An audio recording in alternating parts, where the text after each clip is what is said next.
우리는 이 변화에 대해서 계속해서 알아보고 있습니다. 저희 집 앞에 뽕나무가 한 그루 있거든요.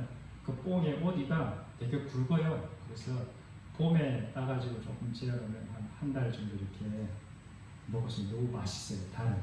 근데 그 뽕나무 올해는 이 웬일인지 이 벌레가 이렇게 나뭇잎을 막 갉아먹더라고요. 처음에는 조금 갉아먹더니만 시간이 지나면 지날수록 거의 뽕나무 전체 잎을 싹 갉아먹어가지고 마치 이제 낙엽이 다 떨어진 것처럼 그렇게 돼버렸어요.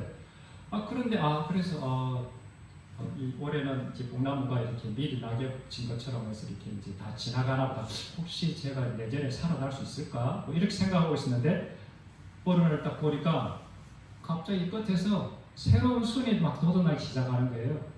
그래서 처음에는 끝에가 이렇게 조금씩 맺혀지길 제가 저렇게 하다가 조금 지가 살려고 저렇게 그냥 내놔보다 했는데 오늘은 어떻게 거의 뽕나무가 다시 예전에 한 반 정도의 잎하기를 다시 폈어요. 정말 그런 거 처음 봤어요. 제가 말씀드리고자 하는 것은 뭐냐면 살아있다는 것은 반드시 변화를 동반할 수밖에 없다. 이런 것을 제가 보았습니다. 우리 인생에 왜 이렇게 참된 변화가 없고 돌고 도는 되도록의 인생을 사는가? 한국 교회에 왜 그리도 진짜로 변화된 예수의 향기가 나고 예수님의 맛이 나는 그 모양의 변화 말고 사람이 진짜로 변화된 그런 사람을 만나보기 어려운가? 그것은 아마도 진정으로 거듭나지 못했기 때문에 내가 살아있지 못하고 죽은 채로 있기 때문에 내 안에 참된 생명의 흔적을 발견하지 못하게 된 것이 아닌가. 그 나무로의 그 교훈을 통해서 한번 생각해 보게 되었습니다. 우리가 살아가는 이 시대에 기독교만 있는 것이 아니죠. 세상에 많은 종교들이 있고 많은 철학들이 있으면서 그들의 종교와 철학에도 나름대로의 진리와 나름대로의 삶의 철학 내지는 그 어떤 가치들이 존재합니다. 그들은 이렇게 말하기도 합니다. 사람은 비워야 된다. 사람은 소유를 많이 하는 것이 오히려 더 짐이 된다. 무소유의 삶을 주장하기도 하고 어떻게 하면 참된 인생을 살아갈 수 있을까? 그들도 나름대로 치열하게 고민하고 있고 그들의 나름대로 해답을 찾고 있습니다. 어떻게 하면 진정한 행복한 삶을 살 수 있을까? 그들도 동일하게 던지는 질문 아니겠습니까? 어쩌면 예수를 믿는다는 우리들보다 더 치열하게 인생이 무엇인지, 취미가 무엇인지, 어떻게 살아야 하는지 고민하고 있는지도 모르겠습니다. 또 그들은 겸손을 말하기도 합니다. 사람은 낮아져야 돼. 낮아짐을 말하기도 하고 인간다움을 말하기도 합니다. 그리고 사람을 사는 것은 세상의 순리를 따라가야 되는 거야. 물 흘러가듯이 그렇게 순리에 따라 살아가는 것이 진정한 행복의 길이라고 주장하기도 합니다. 그래야 그들은 고요한 곳에서 명상을 하기도 하고 때로는 깊은 산속에서 마음 공부와 마음의 수행을 하기도 합니다. 왜냐하면 그들은 본능적으로 비움의 삶, 그리고 낮아짐의 삶, 겸손의 삶이 결국은 자신에게 행복을 가져다 준다는 것을 그들도 어렴풋이 본능적으로 깨달아 알고 있기 때문에 그렇다고 저는 생각합니다. 이 땅에 살다가 수많은 그 지혜자, 똑똑한 사람, 깨달은 자, 그들은 삶의 고뇌와 삶의 그 질고를 묵상하고 인생의 해답이 어디 있는지를 찾아 나섰던 그런 사람들 아니겠습니까? 그리하여 그들이 찾아낸 진리, 그들이 찾아낸 깨달음, 이런 것을 소위 세상 사람들은 말하는 사람들이 살아가야 될 도다, 마땅해야 될 길이다, 이렇게 불리는 건 아니겠습니다. 그런데 그들의 발견한 그 도, 그들의 그 진리가 완전히 헛되냐? 결코 그렇지 않다는 것입니다. 이것은 마치 하나님께서 일반적인 온천 가운데 해당하는 것으로서 인생에게 베푸신 여러 가지 문제들에 대해 나름대로의 해답을 그들은 찾게 된 것입니다. 아, 사람은 욕심을 버려야 되는 존재구나. 사람 욕심을 버려야 되는구나. 모든 인생의 고뇌와 번뇌와 괴로움의 근 원인이 나의 욕심에 있었구나. 이렇게 말하고 있는 것입니다. 어떻게 하면 나의 욕심, 탐심을 버리고 비울 수 있을까? 이들은 오랫동안 그렇게 수없이 고민을 해왔던 것입니다. 이것에 대한 해답을 찾으려고 그렇게 고민을 해왔던 것입니다. 이러한 고민은 비록 그들만의 고민이고요. 어쩌면 우리들의 고민도 아니겠습니까? 성경에서 말하는 이야기들이 그들이 하는 이야기가 우리들이 하는 이야기가 거의 비슷하지 않습니까? 불교에서는 인간의 마음에 세 가지 독이 있다. 그거를 세 글자로 뭐냐면 탐진치라고 이렇게 하더라고요. 첫 번째는 세 가지 독이 뭐냐? 그 사람의 인생을 망가뜨리는 독. 그게 뭐냐? 첫 번째는 탐내는 거, 탐심, 욕심을 내는 거. 두 번째는 화를 내는 거, 성을 내는 거. 이것이 독소고, 세 번째는 어리석고 무지한 마음. 그러니까 자기 자신에 대해서 모르는 그 무지한 것이 인간을 불행하게 만드는 독소다. 이렇게 이야기하고 있습니다. 이것을 빼내 없애야 비로소 인간의 마음에 평안과 평정을 찾는다. 이것이 불교에서 말하는 깨달음이지. 그래서 평화로다. 저들도 그렇게 평화를 갈망하고 있고 저들도 그렇게 마음의 진정한 자유를 갈망하고 있습니다. 어떻게 우리 기독교란 말은 좀 비슷하지 않습니까? 욕심을 버려라. 화를 내지 마라. 진리를 깨닫고 하나님을 알아가니까 무지에서 벗어나라. 비슷하지 않습니까? 똑같은 얘기를 하는 것입니다. 그래서 그들은 이것을 없애는 방법이 여러 가지가 있는데 첫 번째는 마음을 챙겨라. 끊임없이 나를 돌아봐라. 우리 기독교하고 이야기하는 비슷한 것 같아요. 사랑을 해라. 사랑을 해야 된다. 왜 그러냐면 갈망하는 마음이 탐욕의 근원이기 때문에 모자람이라는 착각에서 건강하고 있기 때문에 그 치유 방법은 내 안에 모자란다는 것을 생각하지 못하도록 나눠주기 시작하면 내 안에 차고 넘치는 것을 나눠줄 수밖에 없기 때문에 이게 모자람이라는 그 욕망들이 탐욕이 사라지게 된다. 그리고 정오, 분노는 어떻게 해서 발생하는가 보니까 너와 내가 다르다는 이범적인 생각 때문에 그런 생각 때문에 이런 정오와 분노가 나오기에 자비심을 발휘해가지고 나와 너가 전혀 다른 존재가 아니라 하나라는 것을 이해를 해라. 그래서 그렇게 이해할 때 비로소 나의 적대감은 해소될 수 있다. 이렇게 이야기를 하고 있습니다.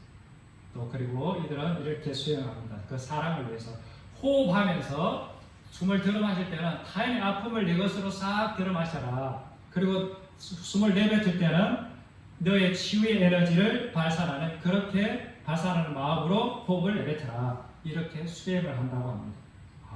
정말 우리보다 더 수행을 잘하는 것 같아요. 그렇게 함으로써 나와 타인이 다르다는 착각은 사라지고 우리 모두가 연결되어 있는 그런 인과관계에 있다는 것을 깨닫게 된다. 그래서 이러한 탐진치의 극복은 자비를 베풀고 마음을 수양을 하고 매 순간 호흡하는 것처럼 묵상하며 우리가 이겨낼 수 있다, 극복할 수 있다 이렇게 주장하는 것입니다. 그리고 이런 마음을 없애는 건 내려놓아라. 어째서 많이 들었던 얘기 아닙니까? 집착에서 벗어나기 위해서는 일단은 너의 모든 행동을 멈춤하는 멈춤 수행법이라는 게 있는데 몸을 완전히 이완하고 숨호흡을 이렇게 고르게 내쉬면서 하면서 이제 모든 염려와 걱정들을 내려놓는 이런 호흡법을 통해서 또 훈련하는 것 이런 것도 있다고 합니다. 그리고 지혜를 찾아라. 참된 진리가 뭔지를 찾아라. 그러기 위해서는 내면에서 들려주는 그러한 소리를 귀 기울여 들어봐라. 때로는 조상들과도 상상 속에서 조상들과도 이렇게 대화를 해보고 물어보기도 하고 또 성인들과도 이렇게 대화를 하면서 물어보면서 그런 이렇게 그들의 어떤 주는 그 지혜를 깨달아 알아라. 그리고 삼라만상의 상호 오존적인 존재의 본성을 깨달아라. 그러면서 꽃이 햇빛이나 물이나 공기나 씨앗과 흙과 같은 요소들이 모아져서 하나의 꽃이 피어나듯이 나라는 존재는 내가 아닌 이 세상의 많은 사람들과 연결된서 비로소 내가 존재하기 때문에 이러한 나를 발견하는 그러한 지혜를 찾아라. 그래서 이 모든 것들에 대해서 끊임없이 마음의 수행을 통해서 부정적인 감정을 부정적인 감정, 내 마음을 막 흐트러뜨리는 이런 것들을 이렇게 제거해 나가고 그렇게 제거해 나감으로 이런 나를 속박하는 탐진치라는 이런 것에서부터 인간은 벗어날 수 있다 이렇게 이야기하는 것입니다. 어떻게 그럴듯하죠? 그렇게 살면 진짜 그렇게 될 것 같지 않습니까? 그런데 이제 한편 이제 기독교 진리에 대해서 이제 좀 설명해 보겠습니다. 기독교 진리는 불교, 철학, 종교를 사실은 뛰어넘는 것이 기독교 진리 아니겠습니까? 그 너머에 존재하는 것이 사실은 기독교 진리죠. 다른 말로 하면 이 과정의 고비를 넘지 못하면 기독교를 진짜 참된 진리를 만날 수가 없다. 사실 불교는 우리가 불교의 그 스님이 된다고 할 때 우리가 뭐라고 합니까? 출가한다고 하잖아요. 속세를 떠난다고 하지 않습니까? 불교에서는 이미 첫 단계가 뭐냐면 속세로부터 떠나면서부터 출발하고 가족으로부터 세상 인연으로부터 떠남으로부터 출발을 한다는 거죠. 근데 우리는 어디서부터 출발합니까? 그냥 예수를 믿고 그냥 영접하고 구원받는 걸로 끝나지 않습니까? 근데 불교의 시작은 뭐냐면 속세로부터 떠난다는 얘기는 네가 먹고 사는 문제로부터 떠나라. 떠남으로부터 비로소 도의 출발이 시작된다. 그리고 가족 간의 인연으로부터 끊음을 통해서 그 도를 배울 수 있는 길이 시작된다. 그리고 보이는 것들부터 떠나서 어디는 산속으로 들어가서 보이지 않는 세상의 물질이나 탐욕이 나를 유혹하는 것들로부터 격리되는 곳에 들어가서 이제 그때부터 뭘 합니까? 마음의 수양, 나 자신으로부터 나 자신을 극복하는 싸움을 죽을 때까지 하는 것이 우리 옆에 있는 잘 아는 불교가 추구하는 바가 아니겠습니까? 그런데 우리가 불교를 배우고 철학을 배우라는 말은 아닙니다. 그들의 가르침을 알아볼 필요가 있고 도대체 그들이 무슨 얘기하는지는 우리가 알아볼 필요가 있지만 그리고 그들의 교훈과 가르침에도 아까 말씀드린 것처럼 성경과 매우 유사한 것들이 어쩌면 똑같이 말하고 있는 그러한 내용들이 되게 많이 있음을 우리는 보게 됩니다.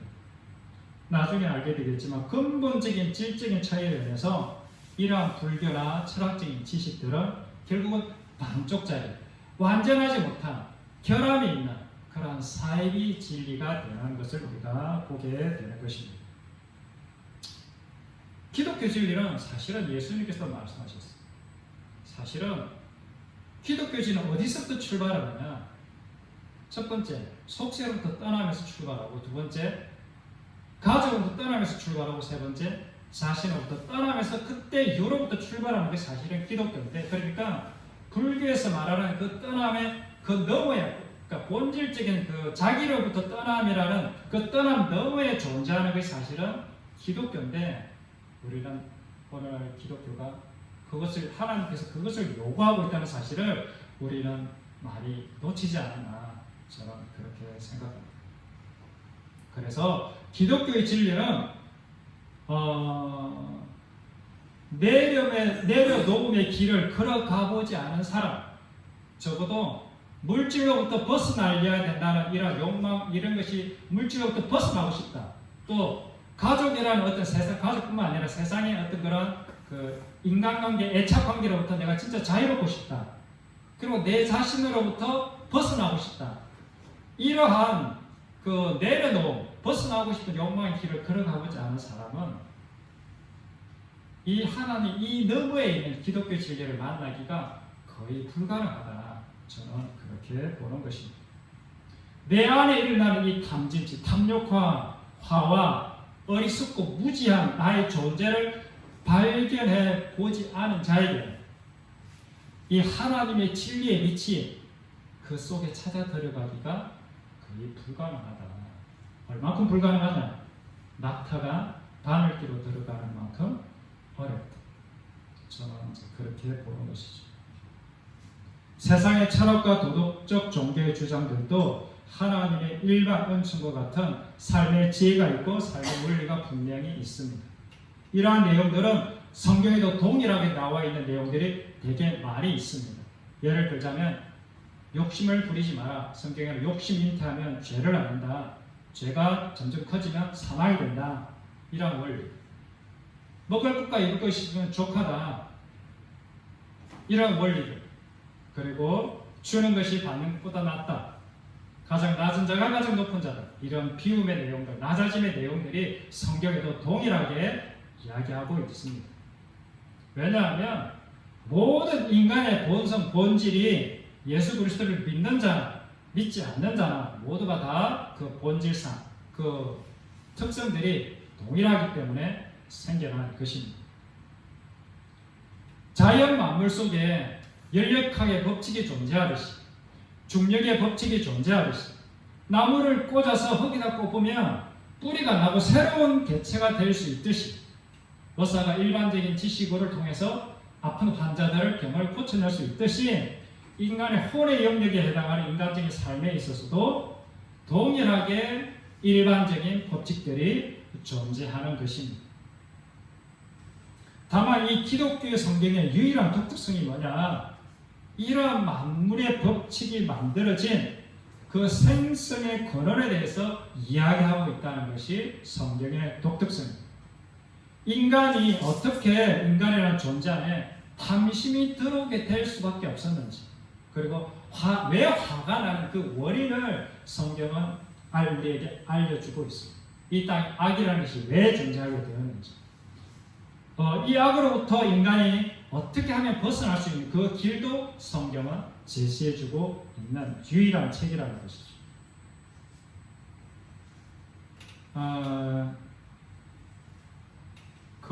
이 세상의 그 어떤 종교도, 세상의 그 어떤 지혜도 자기 존재로부터의 자유, 자신 속에 있는 이 죄악된 탐심과 화와 분노 이런 것들로부터 또는 이 무지와 어리석음으로부터 진정한 자유, 탈출을 가져다 주지 못한다는 것을 깨달아야 비로소 하나님의 진리가 내 안에 들어올 준비가 된 사람이다. 이렇게 볼 수 있는 것입니다. 다르게 표현하면 세상의 종교와 철학은 삶의 겉모습들은 얼마든지 바꿔낼 수 있다. 그러나 그 사람의 진짜 속에 있는 본질은 결코 바꿔낼 수가 없다는 것이 이 세상에서 가지고 있는 모든 지식과 철학의 한계점 아니겠습니까? 겉모습은 어느 정도 흉내를 낼 수가 있어요. 어느 정도 하나님의 진리를 어느 정도 알 수는 있어요. 그러나 그 해답을 발견할 수 있으나 나의 탐심과 욕심이라는 것을 벗어날 수 있는 그 진정한 나로부터의 자유는 결코 얻어낼 수 없다. 그래서 그들은 자기 존재로부터 탈출하고 싶어서 끊임없이 탈출을 시도하고 있지만 그 안에서 맨날 쳇바퀴 도는 인생들을 살 수밖에 없는 것이 우리 인간의 모습이고, 오늘날 교회도 마찬가지로 나로부터 떠나본 경험이 없고 돈으로 물질로부터 떠나본 경험이 없고 이 세상으로부터 떠나본 경험이 없이 예수를 믿기 때문에 진정한 하나님의 그리스도의 복음의 능력을 경험하지 못하는, 그것으로 인해서 변화가 찾아오지 않는 그러한 한국교회의 현실들을 바라보게 되는 것입니다. 진정한 기독교, 진짜 진리, 하나님의 온전한 하늘의 기쁜 소식이 무엇이냐? 사람을 개선시키는 방법, 거기로부터 조금 나아지는 이런 정도가 아니라 오직 유일한 방법, 그것은 이 죄악의 굴레, 그 탐진치라는 이 죄악의 굴레를 벗어날 수 있는 완전한 다른 존재로 만들어서 거기로부터 구원해내는 이것이 하나님의 길이고 예수 그리스도의 십자가의 길인 것입니다. 우리의 겉모습, 잠깐 나타나는 어떤 외적인 형태를 바꾸어서 삶의 모양을 바꾸어서 나를 바꾸는 것이 아니라, 개선해내는 것이 아니라 나의 존재 자체를 완전히 다른 모습으로 변화시켜서 나를 새로운 존재로 만드는 것이 그 진짜 기독교고 진짜 복음인 것입니다. 그래서 나의 존재를 바꾸어서 바꾸는 그 유일한 근거가 뭐냐? 내가 예수 그리스도를 만나는 사건이 비로소 내가 존재가 거듭나는 계기가 되는 사건이라는 것이죠. 예수 그리스도를 만난다는 것은 뭐냐? 내가 그분 안으로 내가 들어가는 것이고 그분이 내 마음의 중심으로 내 삶의 모든 영역으로 들어오는 사건이 바로 내가 예수 그리스도를 만나는 사건인 것입니다. 그분이 내 안에 들어오고 내가 그분 안으로 들어갈 때 어떤 일들이 벌어지느냐? 비로소 그분이 나를 완전히 다른 이전과는 완전히 다른 새로운 존재로 나를 변해시켜 가는 것이죠. 거듭난 존재가 되는 것이죠. 그래서 우리는 내가 그리스도 안으로 들어가려면 어떻게 해야 되냐? 내가 아까 이야기했던 속세를 떠나요. 그리고 가출을 해요. 그리고 나라는 존재부터 떠나가요.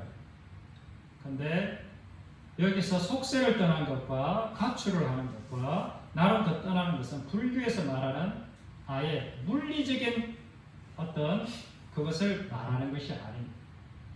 내 마음으로 갖고 있는 그런 의지하는 것, 의탁하는 것, 내가 나를 믿고 있는 그것들로부터 내가 그 인연들을 끊어내고 이제는 나의 의탁하는 모든 삶들을 그리스도께 의탁하는, 내가 먹고 마시는 문제를 그리스도께 의탁하고 내가 관계된 인간의 관계를 내가 그리스도께 의탁하고 나라는 존재 자체 이것을 그리스도께 완전히 의탁하는 것이 바로 그리스도 안으로 들어가는 것이고 그리스도가 내 안에 들어오는 사건이라는 것이죠.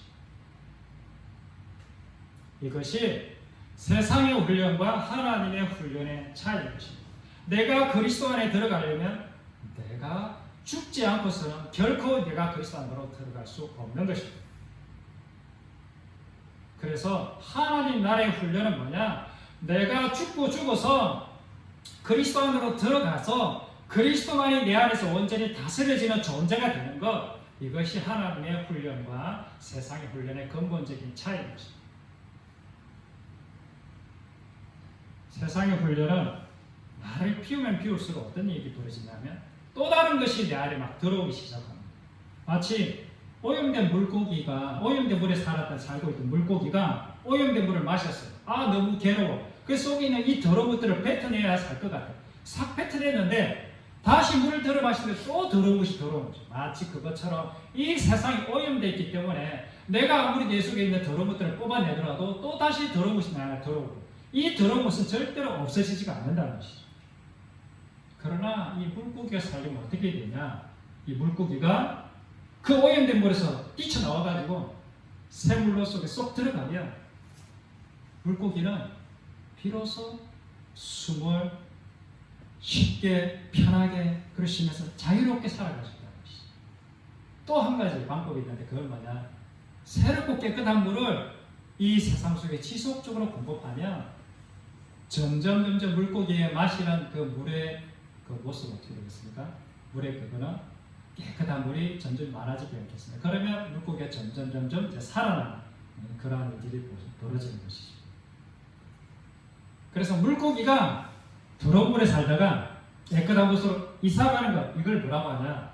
이것을 그리스도 안으로 들어간다, 이렇게 표현하는 것입니다.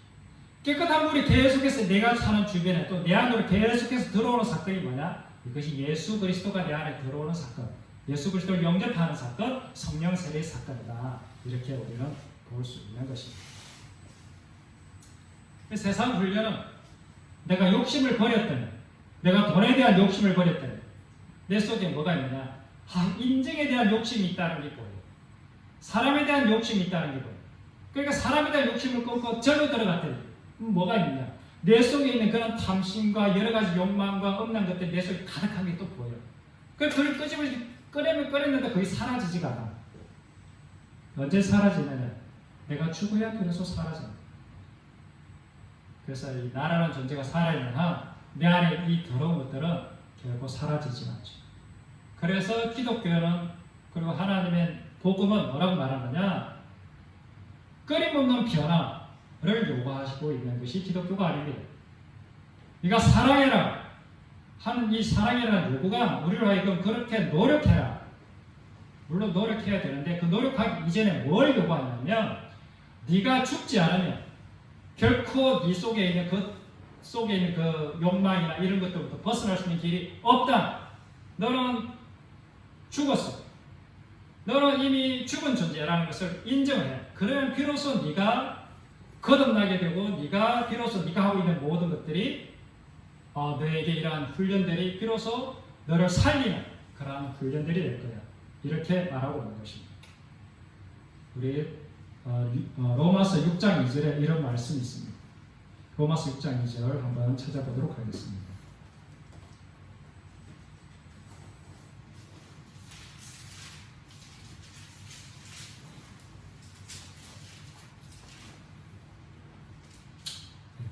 다시 시작. 그럴 수 없느니라 죄에 대하여 죽은 우리가 어찌 그 가운데 살리고. 왜 성경은 자꾸 죽음을 이야기하느냐. 죽지 않고는 결코 이 죄로부터 벗어날 수 있는 길이 없기 때문에 죄에 대해서 추구해야 된다. 그리고 우리 이미 죄에 대해서 죽었다 이렇게 말하고 있습니다. 진정한 변화는 죽음 없는 변화는 결코 있을 수가 없습니다. 죄에 대해서 죽었다는 것은 나라는 존재가 이미 예수 그리스도와 함께 2000년짜리 그 골고다에서 죽었다는 것을 깨닫는 것이고 그 죽었다는 것을 아는 것이고 그것을 믿는 것이고 그것을 인정하는 것입니다. 내가 그리스도와 함께 죽었음을 알기 전에는 나의 인생의 근본적인 변화는 없다. 불가능하다. 이것이 성경에서 말하고 있는 진리인 것입니다. 그리고 그들이 말하는 버림과 비움과 사랑의 훈련은 내가 죽어서 주님 안에서 거듭난 자에게라야 비로소 그러한 죽음의 훈련, 그리고 자기 비움의 훈련, 그리고 자기를 내려놓는 이런 훈련들이 유효하게 작용하기 시작한다는 것입니다. 우리는 이미 그리스도와 연합된 존재이기에 내가 날마다 나를 죽이며 내가 가지고 있는 것들 날마다 내려놓으면 비로소 그때부터 그리스도로 말미암는 삶의 변화가 아까 뽕나무처럼 때가 되면 잎이 나고 줄기가 나고 싹이 나는 것처럼 꽃이 피는 것처럼 그렇게 자연스럽게 열매가 맺혀지는 것입니다. 그래서 그런 자에게 바로 뭐냐면 성령께서 내주하셔서 비로소 성령께서 이끌어 가시면서 성령의 열매들이 나타나기 시작하는 것입니다. 사실은 좀 더 엄밀히 말하자면 이렇게 표현하는 것이 더 옳다고 저는 생각합니다. 내가 날마다 죽는다 하고 고백하는 것은 사실은 나는 이미 죽었음을 선포하고 기억을 하는 것입니다. 나는 이미 애국에서 떠난 존재야. 나는 세상과는 이미 떠난 존재야라는 것을 기억하는 것이 바로 내가 날마다 죽는다라는 표현 속에 들어있는 것입니다. 다시는 애국을 쳐다봐서는 안 되는 존재가 되었어. 나는 이미 그리스도의 은혜를 위해서 나를 위해 살아가는 존재가 아니라 그리스도를 위해서, 그리고 내 옆에 있는 지극히 작은 자를 위해서 살아가는 존재로 바뀌었다는 것을 날마다 기억하는 것, 이것이 나를 날마다 십자가에 못 박는 것과 동일하다 이렇게 볼 수 있는 것입니다. 내 속에 돈에 대한 탐욕이 올라올 때 내 속에 자녀라든지 다른 사람의 시선이라든지 또는 나의 어떤 뭐라고 그럴까 내 자존심은 억울한 상처를 입을 그런 순간에 그때 무엇을 기억해야 되느냐, 그때 나를 돌아보면서 말씀과 기도를 통해서 나는 이미 주님과 함께 죽은 존재지. 나는 내 감정, 솔로 이 감정에 대해서 죽은 존재고 내가 내 뜻대로 사고 싶은 욕망에 대해서 나는 죽은 존재야. 나라는 존재는 죽었기 때문에 이러한 것들은 나로서는 해서는 안 되는 그래서 이것을 내가 죽은 존재로 반응하는 것들을 배우는 것이 바로 신앙의 훈련인 것입니다. 주님, 저는 이미 죽은 자입니다. 죽은 자이지 않습니까? 그래서 주님, 저는 사실 아무것도 아닌 존재입니다. 그냥 주님 앞에 더러운 죄일 뿐입니다. 그래야 이 속에서 올라오는 이 더러운 감정들, 욱하고 올라오는 이 더러운 성질들이나 욕망들을 오늘도 주님의 십자가 앞에 나를 못 박습니다. 이것이 바로 신앙인의 훈련인 것입니다. 주님, 나의 원대로 마옵시고 아버지의 뜻대로 하옵소서. 나의 뜻과 의지와 욕망을 끊는 훈련을 하는 것이 바로 우리가 해야 될 신앙인의 가장 기본적이고 중요한 훈련인 것입니다. 주님의 뜻이 내 마음 안에서 이루어지게 하옵소서. 이것이 바로 주기도문의 주된 목적이 아니겠습니까? 하나님의 나라가 내 안에서 이루어지는 것, 아버지의 뜻이 나를 통해서 온 세상에 이 땅에 실현되어지는 것, 이것이 주기도문의 가장 중요한 목적 아니겠습니까? 그래야 내가 예수 그리스도와 함께 죽은 자로 이 세상에서 반응하는 것, 우리가 거듭난 자로서 반응하는 걸 배우는 것이 우리가 거듭난 자로서 주님 앞에서 광야의 길을 걸어가는 자로서 날마다 매일 순간순간 해야 되는 진정한 영적인 훈련인 것입니다. 우리 신명기 8장에 보면 이런 말씀이 하나 있습니다. 제가 읽어드리겠습니다. 내 하나님 여호와께서 이 40년 동안에 내게 광야의 길을 걷게 하신 것을 기억하라. 이런 너를 낮추시며 너를 시험하사 내 마음이 어떠한지 그 명령을 지키는지 지키지 않는지 알려 하시니라.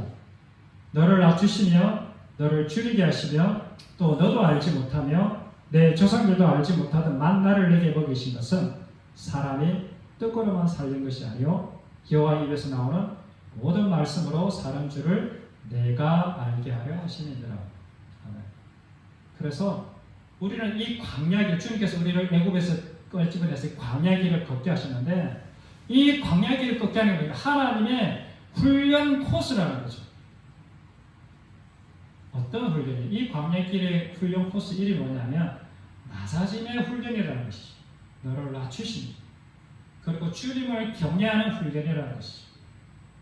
내 마음령을 지키는지 지키지 않는지, 네가 하나님을 진짜 경외하는지 안 하는지, 어떻게 하는 것이 하나님을 경외하는 것인지를 우리 인생의 이 광야길을 통해 하나님께 직접 알려주시기 위해서 우리는 인생이라는 이 광야길로 하나님께서 인도해 내셨다는 것이죠. 즉 다시 말하면 우리를 존재론적, 애굽에서 살던 그 모든 저 존재론적과 완전히 다른 존재, 신의 산에서 하나님과 언약을 맺은 새로운 언약 백성의 존재, 십계명의 삶이 하나님 사랑과 이웃 사랑이 그 삶 속에서 온전히 이루어지는 그러한 존재로 완전히 변화시키기를 원하신다는 것이죠. 우리는 지난 시간들을 통해서 왜 참된 변화가 없는가를 이야기를 했습니다. 첫째는 내가 하려고 했기 때문에 진정한 변화는 없었다. 하나님 말씀을 내가 지키려고 했고 원수 사랑하는 것을 내가 하려고 했기 때문에 이 모든 결국은 실패로 끝날 수밖에 없다. 우리는 하나님의 말씀을 지킬 만한 능력이나 자질이나 이런 것이 없는 존재인 것입니다. 내 힘으로는 원수도 사랑할 수 없는 존재인 것입니다. 원수가 아니라 같이 사는 합의를 듣고 자는 남편과 아내도 사랑하기 참 어려운 존재가 인간 아니겠습니까? 그런 게 우리들 아니겠습니까?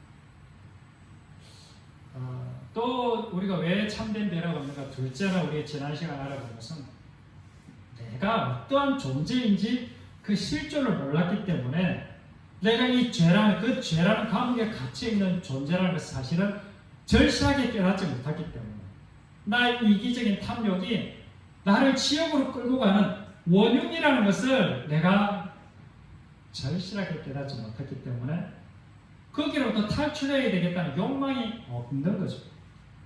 주님께 나를 좀 살려주십시오, 나를 구원해 주십시오라는 그런 구원의 손길을 그 헬류증 여인처럼 내가 뽑고 싶은 마음이 안 생겼다는 것에 있었습니다.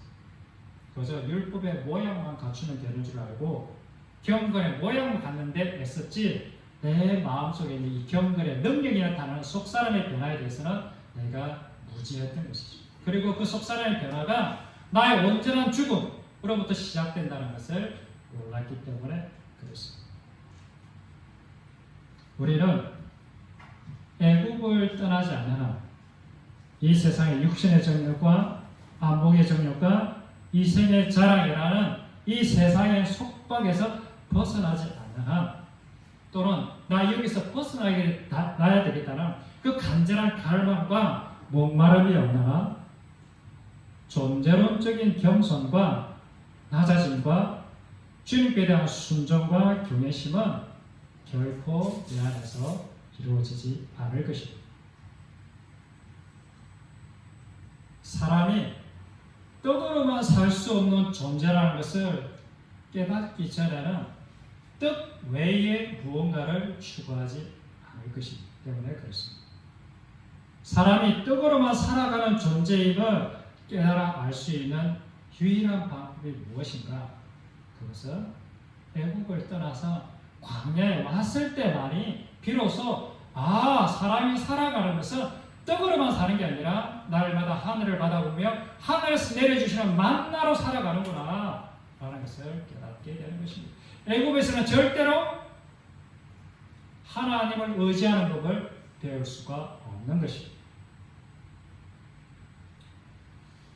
이 광야는 내가 스스로 살아갈 수 없는 아주 무능한 존재구나, 내가 할 수 있는 것이 하나도 없는 존재구나라는 것을 확실하게 깨닫게 해주는 하나님의 훈련장인 것입니다.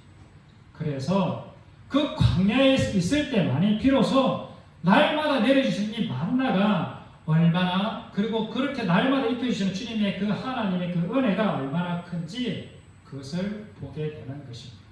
물론 그 가운데 있어도 그 은혜를 못 보는 사람들도 있을 것입니다.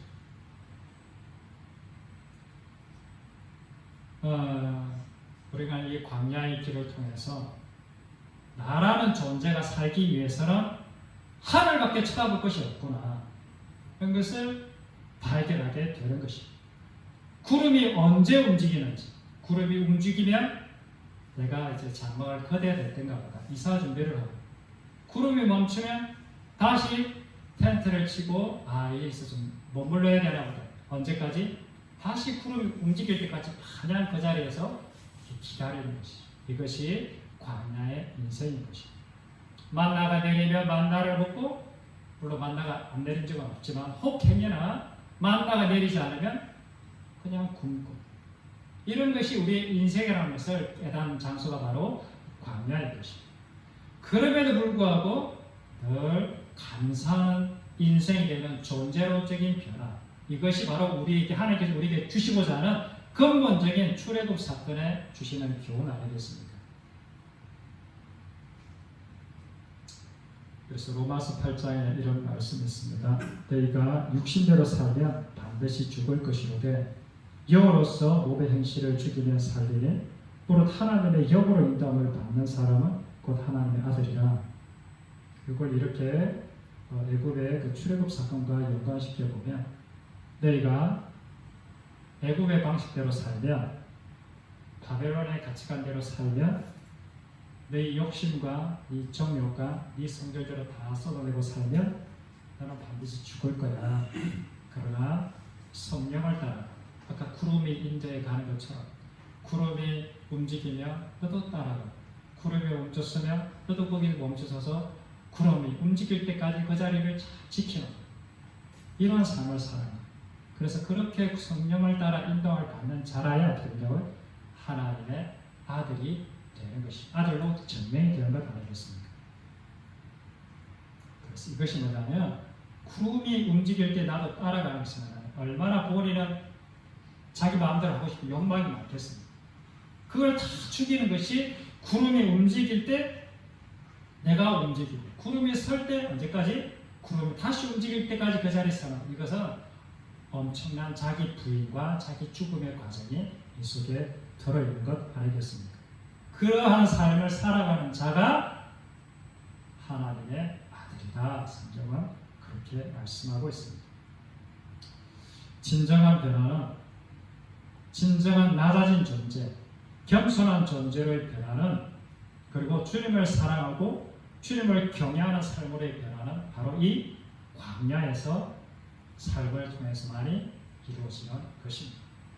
왜 그동안 한국교회는 진정한 크리스찬이 그렇게 찾아보기 어려운가? 진정한 변화를 경험한 이들이 왜 그리도 적은가? 그것은 광야에 나와보지 않고 내가 광야의 삶을 살아가고 있다고 착각하고 있는 사람들이 많기 때문에 그런 것이 아닌가.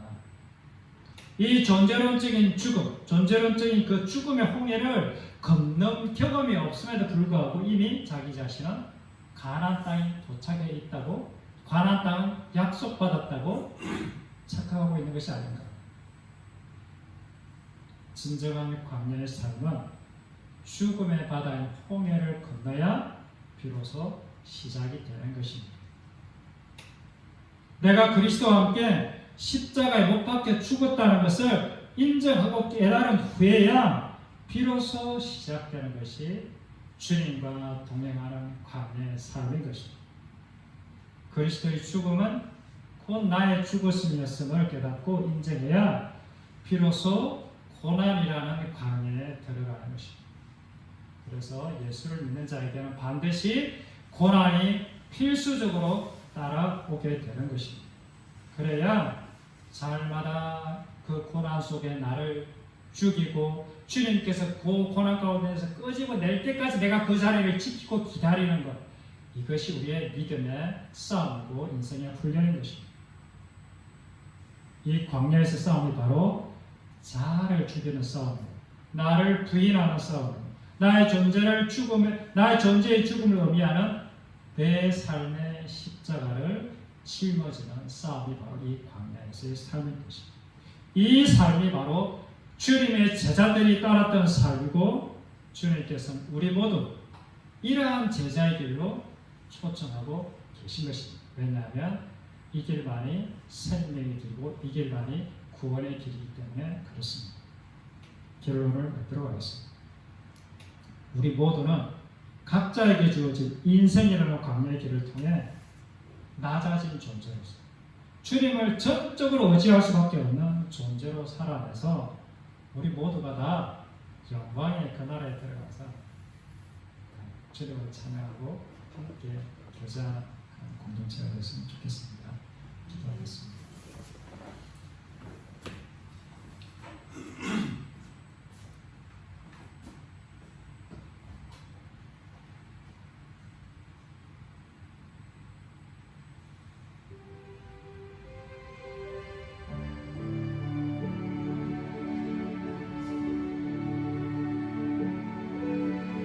저는 우리로 하여금 이 땅에 소망이 없고 이 땅에 바라볼 것이 없고 오직 하늘만 바라보며 하늘에서 내려주시는 그 은혜만을 사모할 수 있는 이 광야의 길로 저희들을 인도해 주셔서 끄집어내 주셔서 진실로 감사를 드립니다. 많은 사람들 속에 살아가고 있지만 때로는 너무 외롭기도 하고 때로는 내 존재가 이렇게 초라해 보이기도 하고 때로는 내가 아무것도 아닌 것 같고 그러한 암울한 그러한 인생의 고비고비들을 허락해 주셔서 감사를 드립니다. 주님 우리가 아무것도 아닙니다. 주님이 아니고서는 우리는 어떤 것도 할 수가 없음을 그러한 존재라는 것을 기억합니다. 오늘도 주님의 은혜를 구합니다. 우리가 주님을 의지합니다. 이 세상의 것을 다 내려놓고 주님 한 분만을 붙들기를 원합니다. 주님 우리에게 오셔서 우리의 삶을 다스려 주시고 우리의 인생을 통치하여 주시옵소서. 우리가 주님 걸어가신 그 십자가의 길, 그 고난의 길을 오늘도 묵묵히 걸어가기를 소망합니다. 구름이 움직일 때 나도 움직이고 구름이 멈춰서면 나는 주님께서 움직이라 하실 때까지 멈춰서는 그러한 인내의 삶, 견딤의 삶을 살아가기를 원합니다. 우리 모두 강민의 식구들이 그러한 삶을 살아갈 수 있도록 우리 다 같이 기도하겠습니다. 살아계신 아버지 하나님, 하나님을 감사합니다. 하나님 우리를 먹을 것 없고 마실 것 없고 메마르고 황량하고 뜨겁고 도저히 살아갈 수 없을 것 같은 그런 광야의 길로 인도하여 주시고 그 광야의 길로 우리를 훈련하여 주시니 감사를 드립니다. 이 광야의 길을 통해서 하나님, 내가 아무것도 아니라는 존재라는 것을, 내가 살아갈 때 내 힘으로 아무것도 할 수 있는 존재라는 것을 주님, 저희로 하여금 깨닫게 해주시니 감사를 드립니다. 날마다 하늘을 바라보며 하나님께서 내려주시는 만나가 아니면 우리는 살아갈 수 있는 존재라는 것을, 사람이 떡으로만 살아가는 것이 아니라 하나님께서 나오는 말씀으로 살아가는 존재라는 것을 깨닫게 해주시니 감사를 드립니다. 주님, 우리가 주님만을 의지하기를 원합니다. 우리가 주님만을 붙들기를 원합니다. 하나님, 우리에게 들어오셔서 우리의 삶을 다스려 주십시오. 우리를 다스려 주십시오. 이 못난 죄인을 주님의 그 거듭난 존재, 하나님을 사랑하고 내 옆에 있는 작은 사랑할 수 없는 사람을 사랑해낼 수 있는 주님을 닮은 그런 존재로 저희들 변화시켜 주십시오. 그래야 하나님의 나라가 내 안에서 이루어지고 하나님의 뜻이 내 마음속에서 이루어져서 내 안에 하늘에서 주시는 진정한 평화, 하늘에서 내려주시는 진정한 평강이 강물처럼 흘러가는, 흘러넘치는 그런 주님의 자녀 되기를 소망합니다. 주님, 도와주십시오.